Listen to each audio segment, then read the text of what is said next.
Cette espèce de mammillaria a une aire de répartition très vaste, de la Basse-Californie au Mexique jusqu'aux États-Unis. Elle prospère dans des zones très arides, comme nous le montrent ces images sur site ramenées par Christophe Assali. Et comme, pour beaucoup d'espèces à l'aire de répartition très vaste, elles ont très souvent évolué différemment. Pour celles-ci, il faut observer la couleur des fleurs, la forme et le nombre de pétales, et nous retrouvons cette espèce en collection. Sur ce sujet de Mammillaria dioica, les fleurs sont plus blanches et la bande médiane a presque totalement disparu. Sur un autre sujet dans une autre collection, les pétales sont moins nombreuses, la bande médiane colorée est présente et le pistil est très jaune. Et j'arrive dans ma collection.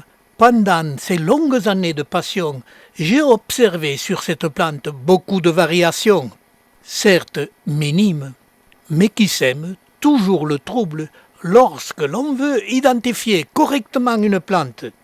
Après ces informations, je passe à la culture de cette plante. Elle est très facile. Elle supporte les petits excès d'arrosage, comme les excès de sécheresse. Elle a aussi l'avantage de fleurir pendant les grosses chaleurs d'été, en donnant de somptueuses couronnes de fleurs au sommet de la plante.